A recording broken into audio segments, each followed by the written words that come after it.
This podcast is brought to you by Blackaby Ministries International. To find out more, visit blackaby.org. Welcome to the Richard Blackaby Leadership Podcast. My name is Sam. I'm your host, and joining me across the table is Dr. Richard Blackaby. Well, thanks for having me, Sam. So good of you to join us this fine morning.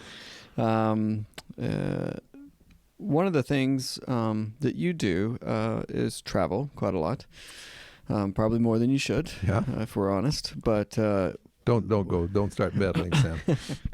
I'll do a light touch here. But with your travels, you one of the great I think privileges that you have is to meet with some really amazing people from really quite a variety of places and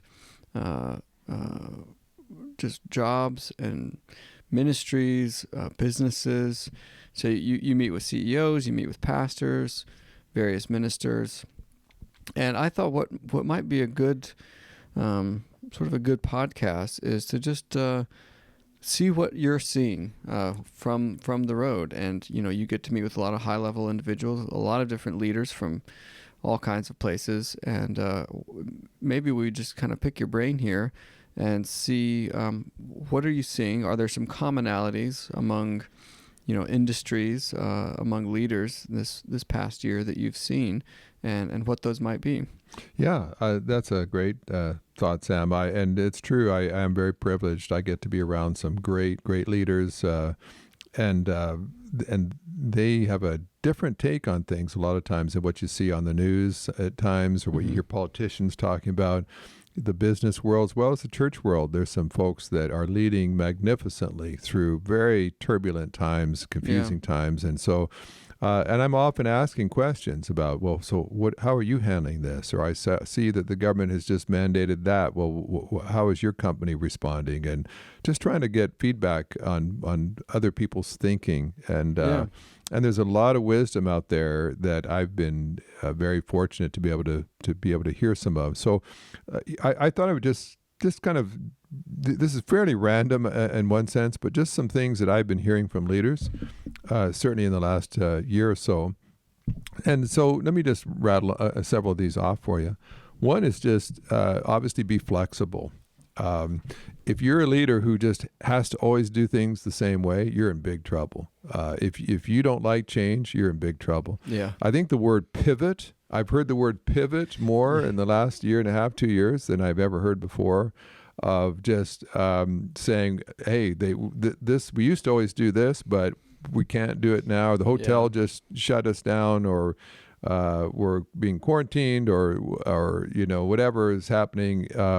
So we've pivoted. Yeah, the great pivot. Now we're going to do it this way. And like I remember a year or so ago, when the COVID quarantining was fairly strict, there's a place that had scheduled a conference that I was going to speak at a hotel, and they were told all of a sudden that you could only have 50 people in a room. And so they expected to have several hundred, and so that it seemed like that was going to just cancel them out. But they pivoted, and what they did is they put they set up 4, 5, 6 rooms that they could put 50 people each in, and then they had a camera in one room, and that's where I was, and that's where I spoke, and then you'd be assigned to different rooms where you watched it on TV. And then they moved you around so that everybody got at least one chance to be in the room that I was in. Mm-hmm. But instead of canceling it, they said, no, we can still do this. There just has to be a way. Yeah. And so what did we do? And I'm seeing this with restaurant owners. I tell you what, the delivery, the curbside pickup, so many outside pavilions that all of a sudden were erected when you had limits to how many could be inside the restaurant. Developing better drive-throughs. There's lots of folks that have said, okay, this is a problem, but we can pivot on it. We can adjust on this. Yeah. And churches that had to change the way they ministered. I've been with several different ministries that work with kids, and all of a sudden they couldn't have kids groups at the schools or wherever, but they went virtual and ended up actually touching thousands more people than they would have if they just used their traditional methods. So some leaders don't like that. They really like to plan. They like to have everything very predictably set in place. But I'll tell you, it appears that the leader of the future has got to be someone that's more flexible than that. You can certainly have your preferred methods, but you've got to be ready to change on a dime, or else you're just going to have to be constantly shutting things down as stuff changes.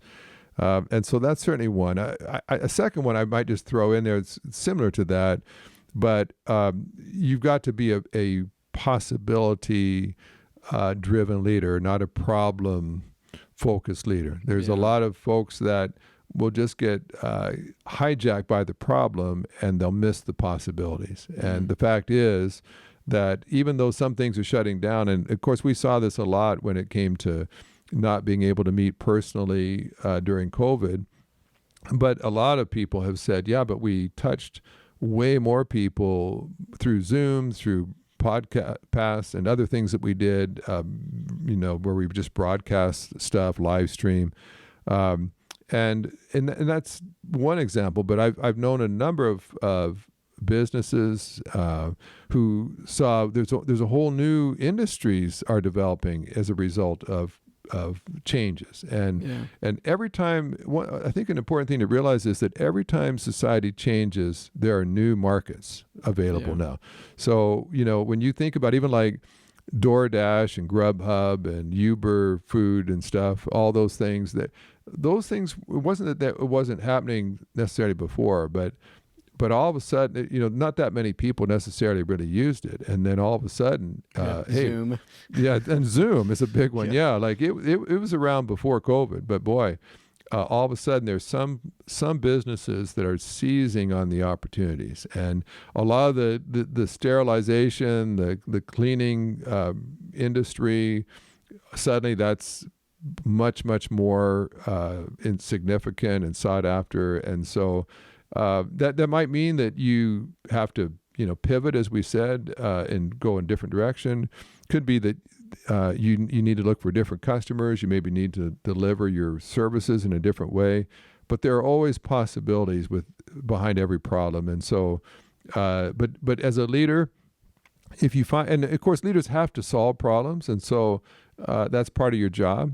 But don't get so hijacked by the problem that you don't have time to see the new possibilities that are arising. And so you've got to really kind of address both. But if all you ever do are just put out fires, you'll miss all the new markets opening up that you could have been up there at the front of the line getting the reward of that. So that would be a second one, is just don't, be someone who addresses problems but doesn't get hijacked by them. And there will always be problems. There will always be a new variant of COVID or something that comes along. Right. And if you just get pulled down by the wave after wave of problem, then your competitors who were always had an eye out for the possibilities will leave you in the dust. Absolutely. A third thing would be just don't take your staff for granted. And certainly in recent days, there seems to be a shortage of workers, especially skilled workers that want to work, and there's a lot of companies that are having to offer signing bonuses and other things just to woo people to their business.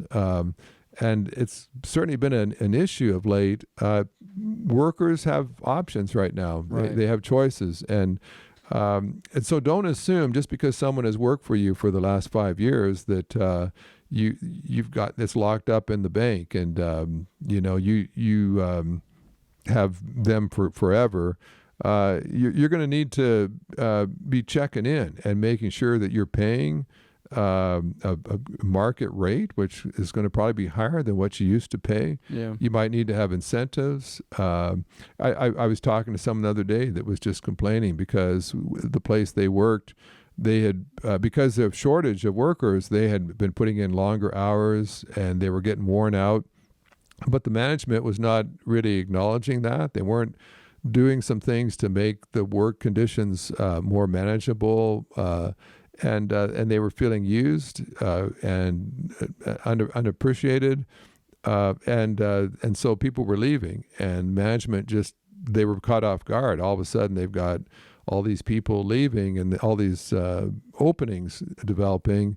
They just kind of assume, hey, well, we're paying overtime, or we're paying the same benefits we always were, but you don't want to be caught losing a bunch of people. And that goes for volunteers. That goes for church members as well. There's a lot of churches that just assume people would just all return after COVID and keep volunteering, and a lot of them haven't returned. And I met someone just this past week who said, yeah, we went to this church for a long time, but it just didn't necessarily seem like we were needed there anymore, and we've moved on. And so just don't take your people for granted. You circle. I mean, that's always been a great leadership principle.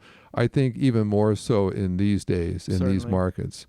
Mention one or two others before the break. I would also say, again, this is something leaders have always needed to do, but I think they definitely need to lean into this now, and that is just stay calm and confident.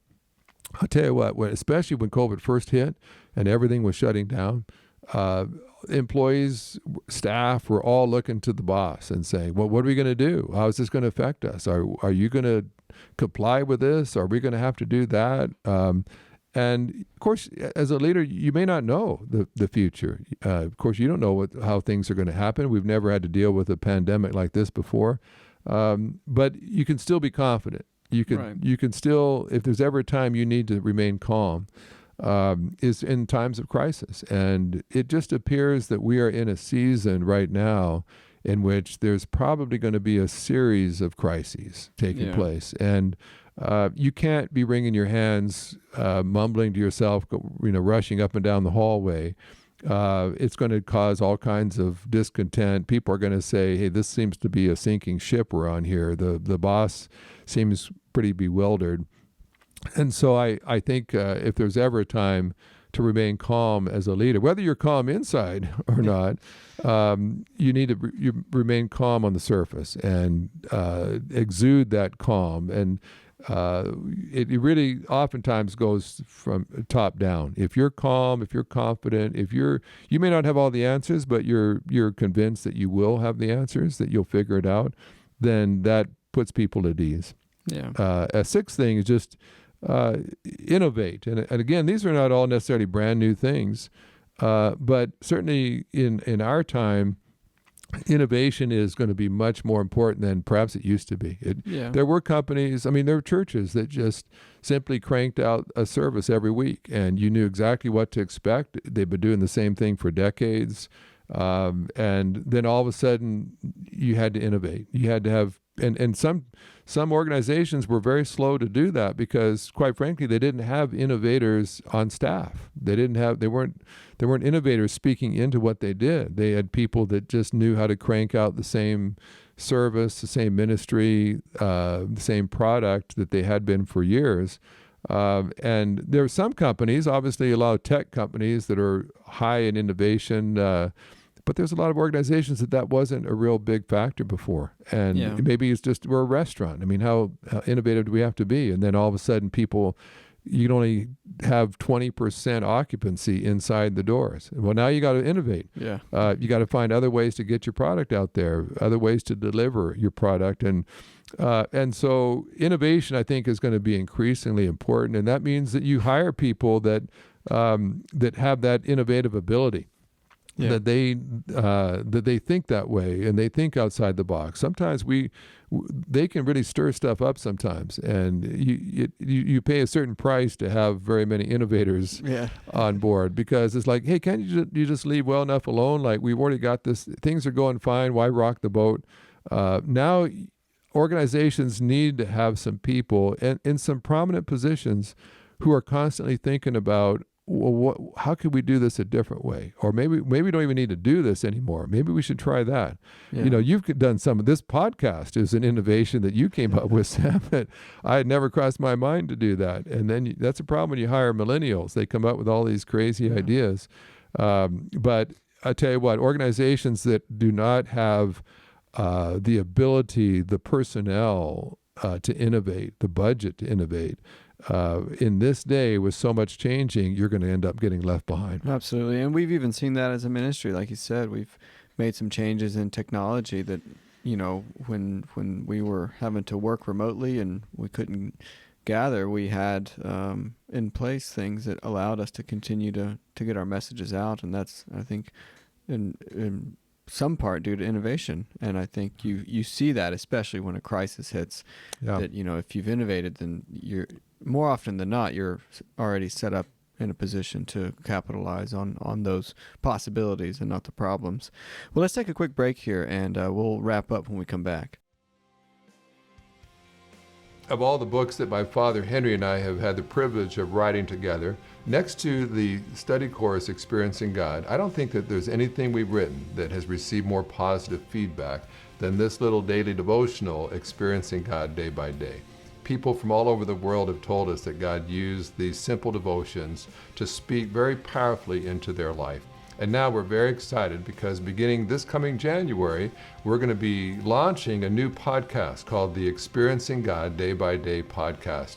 And each morning I'll be launching that day's devotional, which I'll be reading for you, so that no matter where you are, if you've subscribed, you'll be able to just hear the day's devotional. So we're looking forward to just how God's going to use that to speak into people's lives. And you can get this anywhere you get your podcasts beginning January 1st. Well, Richard, I think you're uniquely positioned, and that's why we're doing this particular episode, because you do kind of cross the professional lines, as it were. You see things in the business world, you see things in the nonprofit world. You meet with people in churches and ministries, and so you kind of get to see a pretty broad scope of leadership, and so let's carry on with these trends, these leadership trends, really that you've seen in the past year, and obviously a lot of them are going to be highlighted by just the more global aspect of COVID and what that's done to leadership. But I know you've got a few more here as we wrap up. Yeah, a seventh thing would just be communicated. Again, that's not rocket science. Yeah. Leaders have always had to communicate. None of these are new, but they've been. But there's some things you need to lean into or take maybe to another degree. And of course, a leader always needs to communicate, but now more so than ever. One is because there's so much change. If things weren't changing all year long, you just kind of cranked out the same product, the same process, no change in how you did it or where you could do it, or what safety concerns had to be adjusted to, then that would be fine. You tell them at the beginning of the year, do it like this and just do it all year, just like that. But now with so much change taking place, it means you've got to communicate much more rapidly. And when a major threat happens, an uptick in COVID or something happens, things are being shut down, there's new mandates, whatever, you can't wait weeks to get back to your people to say, okay, we're going to do this now, or we're not going to do that. You got to be communicating. And then, of course, certainly in the last 2 years, work from home has increased dramatically, which again means you've got to communicate. It used to be that you could just have a staff meeting. Let's all have a stand-up staff meeting at the first thing in the morning every Monday and then get going. But now you've got to be intentional about sending out updates. And of course, it's challenging sometimes, especially when you're in a crisis mode, or you're having to rapidly adjust to changing circumstances. Sometimes that's not the easiest time to communicate. You're on the phone with your lawyers. You're on the phone with key customers, and yet it's like, well, as soon as things slow down, I'll put out a memo to all the staff. But communication more, especially as a lot of teams now are going to be working from home. They're going to be isolated, separated. They're not talking in the lunchroom like they used to. They're not passing each other in the hallway at work. That means that you probably need to develop some systems, maybe even have some personnel that their job is just to rapidly let people have the information they need so that they don't have to slow down even a step. And I would say too, even for leaders, if maybe you just say, well, there's nothing new to report, there's nothing new to communicate. I think even communicating that, I think oftentimes, you might just think to yourself, well, there's no update.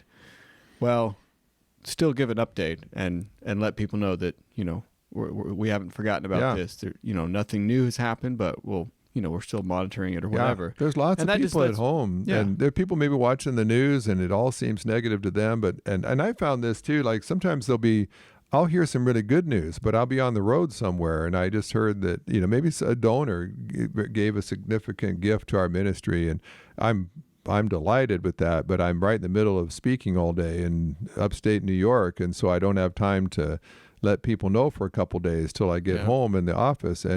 But it may well be that back in the office, it's been a tough day at work, and people really need positive word. And it's a shame that I can go for days with some great information that would encourage everybody that I just didn't have time to fire off an email or send out some kind of word. So always working as real time as possible, just keeping people informed.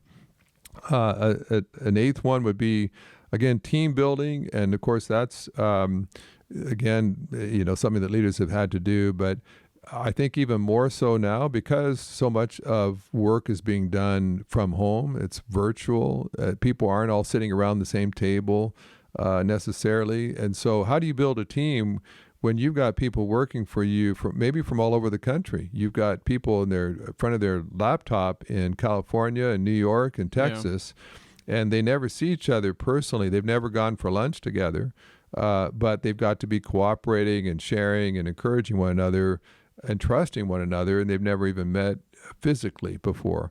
So how do you build teams that way if everybody is they're on a Zoom call? And of course, we're getting better at that, but are there ways to use technology like Zoom or something and do some exercises that actually help people to trust each other more? And I know some organizations where you typically work from home, but they do have some designated meeting spaces on their campus where they will bring people in periodically throughout the year and then they'll be very intentional about exercises that help staff get to know each other rapidly. If you share an office, 3 offices down the hall from someone, over time you're just going to see each other. You're going to stop and say hi in the hallway. But if you live in different states, you don't have that kind of time. You've got to sort of encourage things to happen rapidly. And so I suspect there's going to be an increase. There have been industries now for a while that helped organizations build community and team, but that I think is going to be increasingly important. And something that a leader's got to keep his eye on all the time and I think even in churches, a lot of churches, I think, lost sight of being a team, and they got more uptight about whether they had to wear a mask or not in the auditorium or walking down the hallway, and or if there was designated places in the auditorium for only vaccinated people. And we forgot that we were all a team and working for the same goal of carrying out the Great Commission. And I think pastors as well have got to find ways to help the church stay united on mission and not just all divided by opinion. Another area, a ninth one, would just be focusing on work environment. And perhaps in the past that was not as big of a deal, but all of a sudden keeping things sanitized and clean and safe, helping people to work perhaps with a little more distance from the guy in the cubicle right next to yours when he's coughing in his cubicle and you're concerned of what's floating over your way. And of course, just being upbeat, positive. And sometimes just the fact that you're having some things cleaned regularly, sanitized, you've got hand sanitizer everywhere, everything that you do, and you might even in your own mind think, I'm not even sure how scientifically this really makes much of a difference.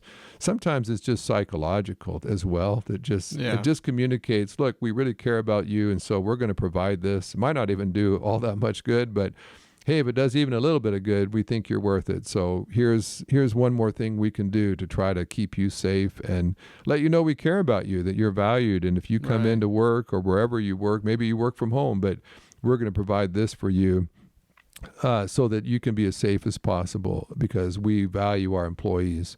That it used to be not as big of a deal.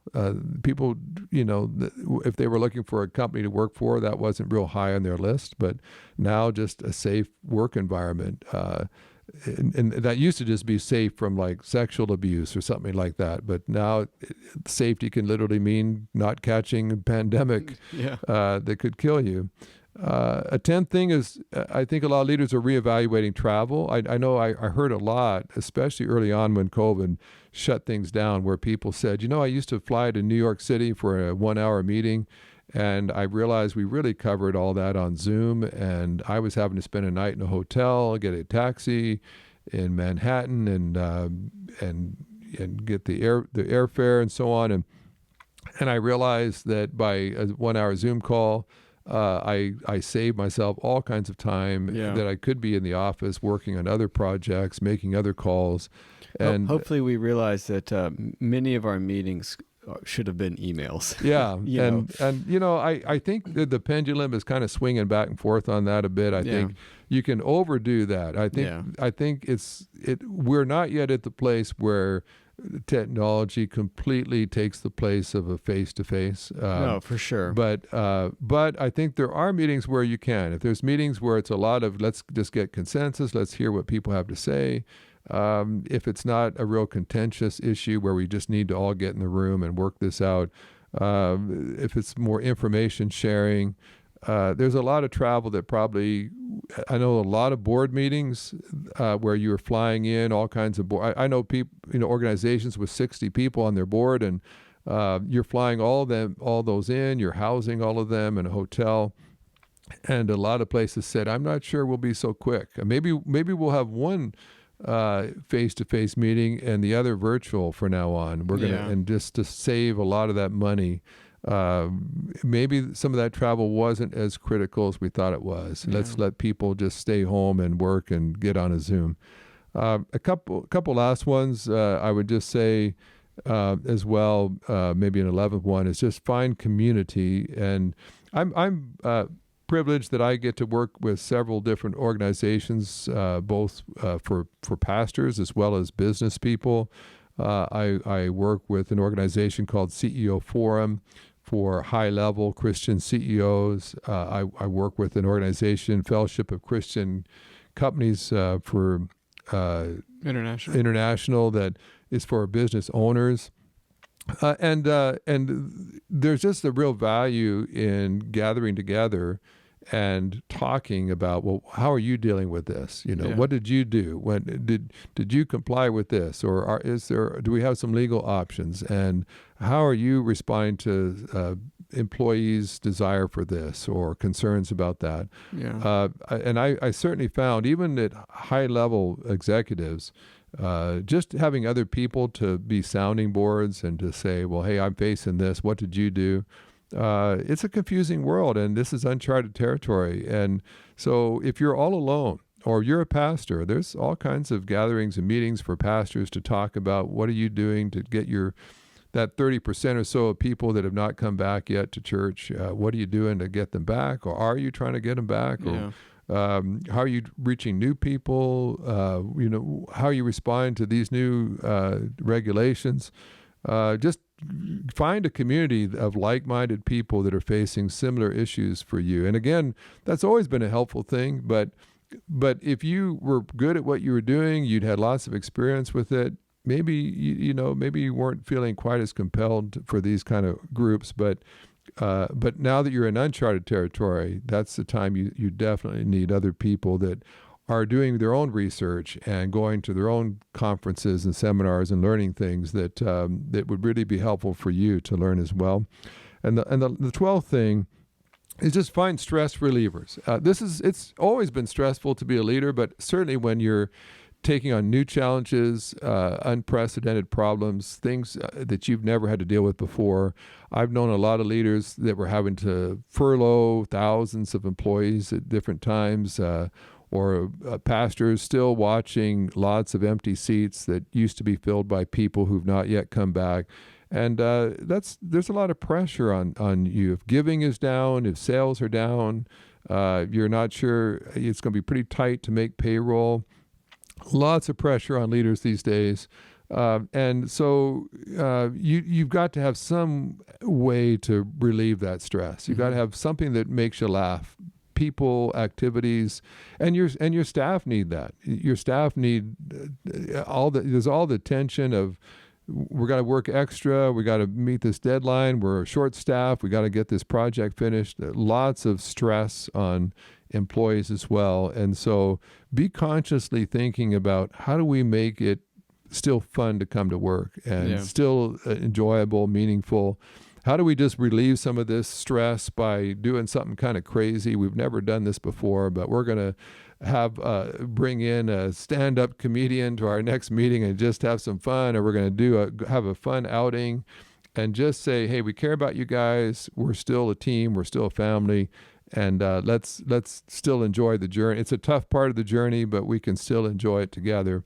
And for yourself personally, don't let yourself get so bogged down that you lose your joy and you get burned out by the stress you're carrying. Find some stress relievers that help you just to manage it, and so you still stay healthy as you lead in some challenging times. Well, great, and I again thank you for walking us through this. I know you get to see and meet a lot of people from all walks of life, and so this has just kind of been a fun podcast on seeing what's happening out there among leaders. And until next time.